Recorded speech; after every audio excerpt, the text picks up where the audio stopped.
Friends, I have a question to ask. Who is Alexander the Great?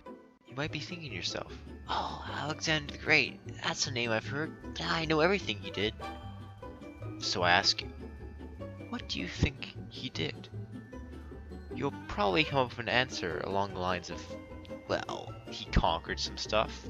He did some conquests around the Greek era or something. Oh, he was in Hamlet. Alexander the Great is much more complicated than a lot of people think. It's a name many people have heard but don't know much about. And today, I'm here to change that. Part 1. A general overview. Alexander the Great was the leader of the ancient Greek civilization of Macedon. He was born as a previous ruler, so even before he became a leader, he was hailed as divine. His father, Philip II, had just then started to control the entirety of the Greek kingdoms, so he had a lot to live up for.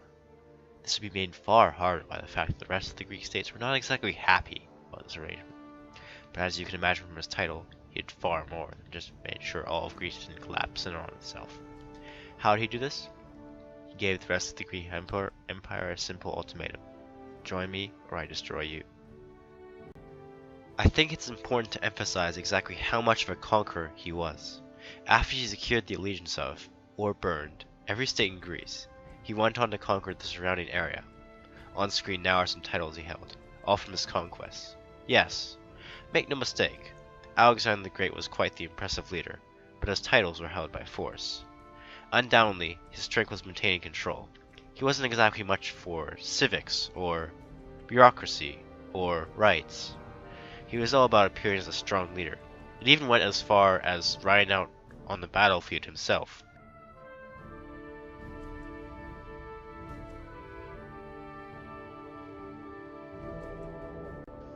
Alexander was born in Pella in Macedon. His mother was Olympia, who was a foreign wife of the king. His father was never really around, as he was off fighting the various wars he had started.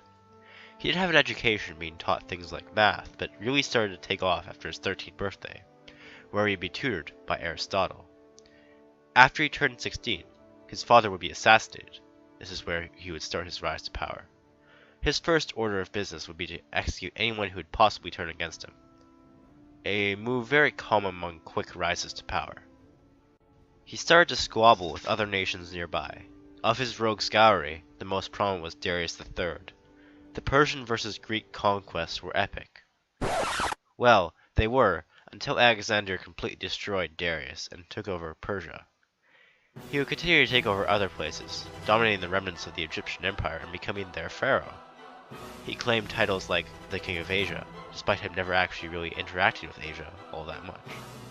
Something important to note is that he never really tried to dominate any other culture with his standards. A typical Greek conquest was as follows. Alexander would come in, kill whoever was currently ruling, and say he owned it. After many more conquests, he would eventually dominate most of India.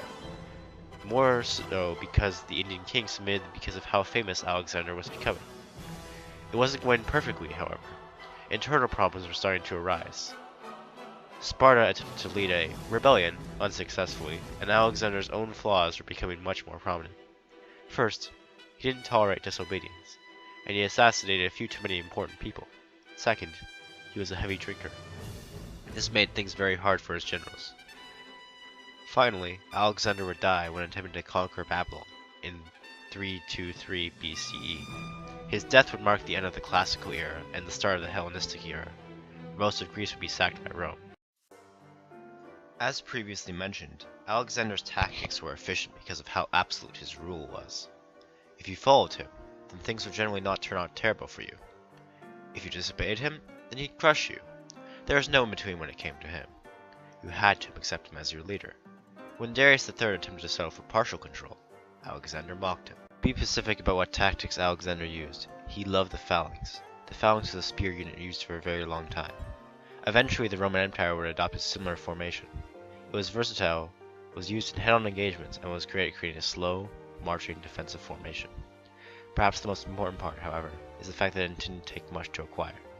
Spears are a cost-efficient weapon, and most of the states already had a decent amount of military, because the Greek states never were constantly fighting. Though Alexander wasn't one for massive armies, it didn't hurt to keep some replacement soldiers around. As for the formation Alexander used, he preferred speed over large battalions, as they could strike fast and move efficiently. This would be important when attempting to take large cities, as they are usually very well guarded.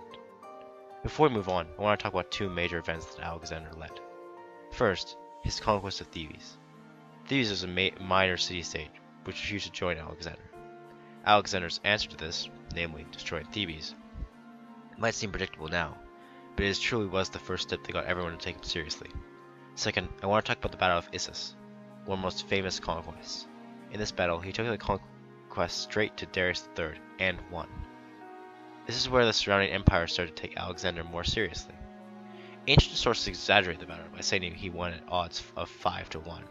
In reality, it's much more sensible to assume it was 1 to 2, according to modern sources. Nevertheless, it is very impressive. To win a battle of that scale proves to the rest of the world that Greece had found one of the strongest leaders in the lineage of powerful men.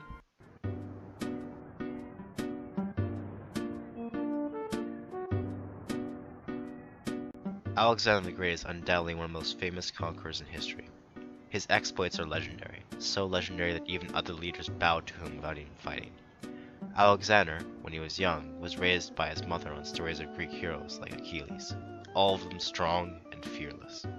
There's a section in the Iliad that describes a choice Achilles must face. Either he may die old and be forgotten, or die young and be remembered forever. I think that Alexander was given a similar choice, whether he knew it or not. Many others could have attained the power he had, but he stepped to the task and faced the opposition. It's funny in a way. He was inspired by Achilles, and he inspired so many other heroes.